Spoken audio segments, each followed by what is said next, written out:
Welcome to today's episode of Places, People, Purpose. In today's episode, we're going to continue our exploration of the Okavango Delta in Botswana. As we learned in our prior podcast, this World Heritage Site is a sanctuary to some of the world's most endangered animals and birds, and it's also one of the few areas where you can see the Big Five on safari. These animals consist of the lion, leopard, elephant, buffalo, and rhinoceros. So today we're going to tell you about our safari experience in the Okavango Delta.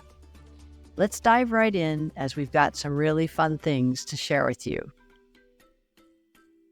The magic of the Delta extends far beyond the Big Five, as it also sustains robust populations of some of the world's most endangered large mammals, such as the cheetah, white and black rhinoceros, wild dog, and lion. The Delta is species rich, with 89 types of fish, 64 reptiles, 482 species of birds, and 130 species of mammals. The Okavango Delta is further recognized as an important bird area, being home to 24 species of globally threatened birds. And Botswana supports the world's largest population of elephants, numbering around 130,000.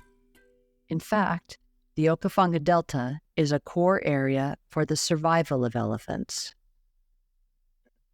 During our time in the Delta, we were able to see an amazing breadth of animals. Please take a look at the pictures we have posted on our website, placespeoplepurpose.com, if you'd like to see some really great photos of a wide array of animals.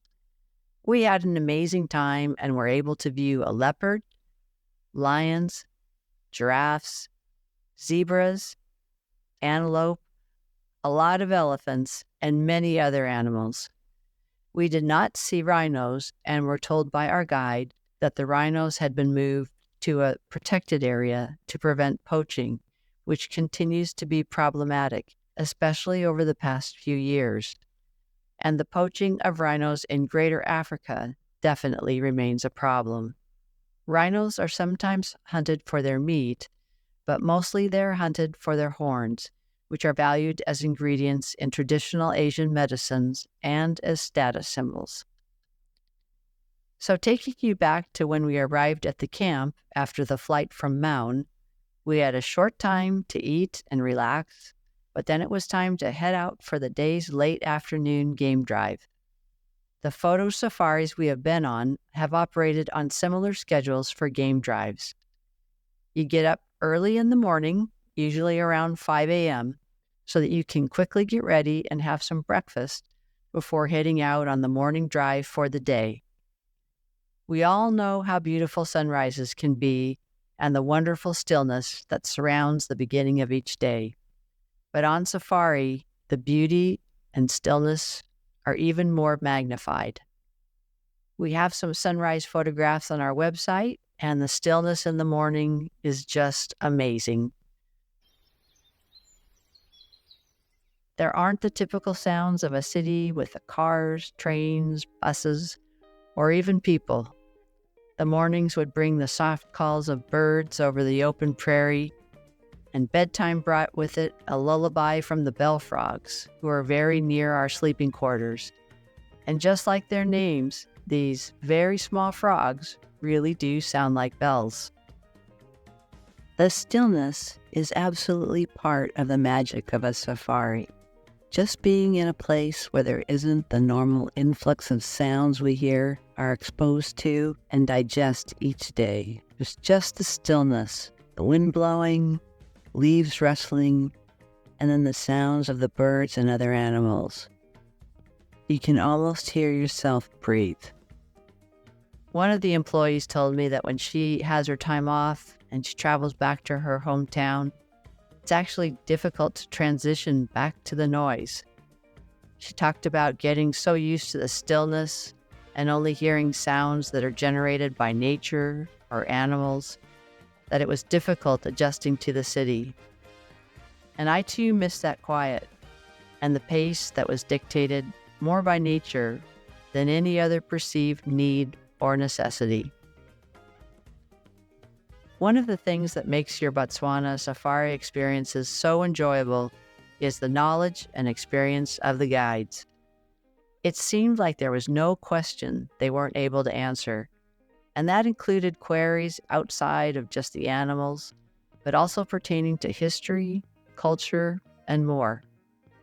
And not only did they know an amazing amount of information about the animals, they knew the animals, their emotions, their present state, and our impact on them.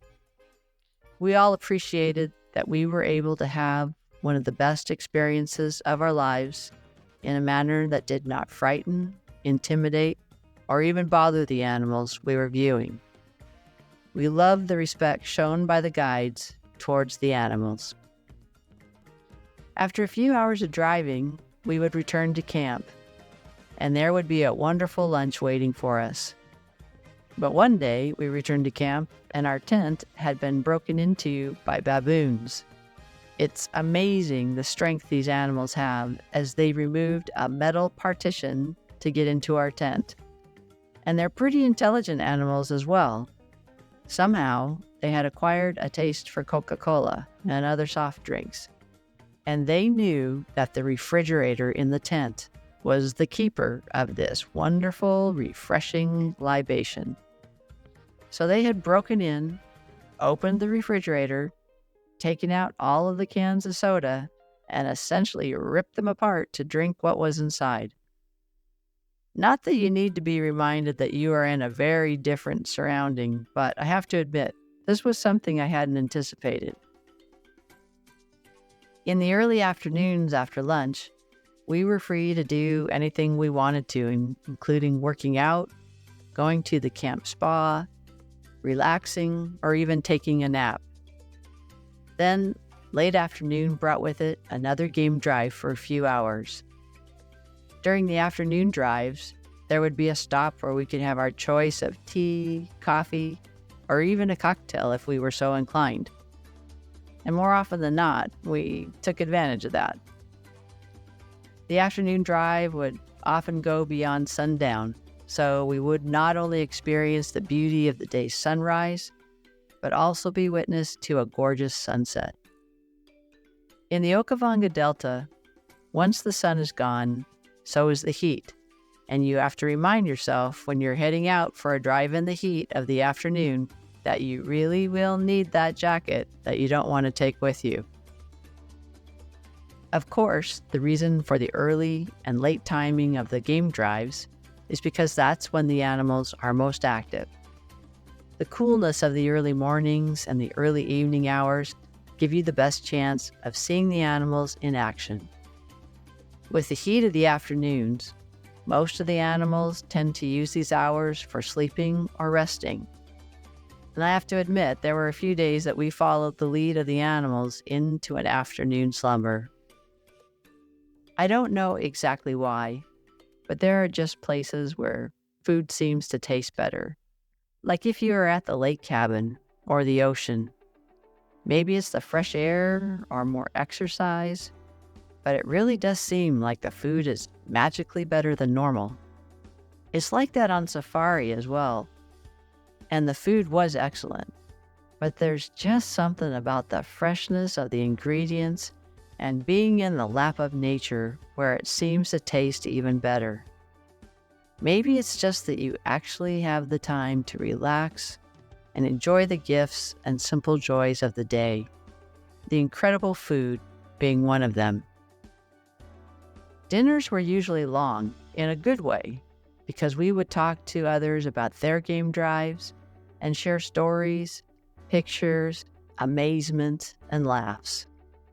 One night, we had a traditional music and dance presentation that was for sure a highlight of the trip.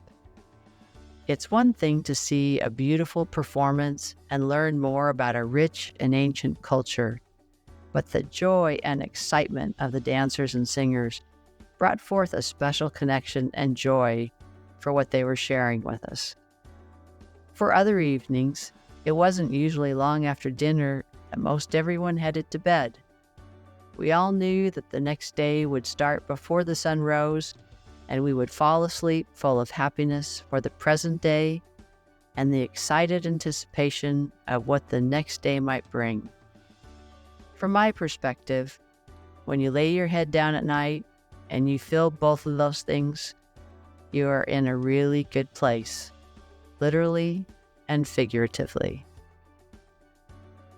Well, that's all for today's episode of Places, People, Purpose. We hope you enjoyed learning about the Okavango Delta and our time on safari. Tomorrow, we will be delving more into the country of Botswana. So please join us tomorrow for another episode of Places, People, Purpose, where we create connections to our world.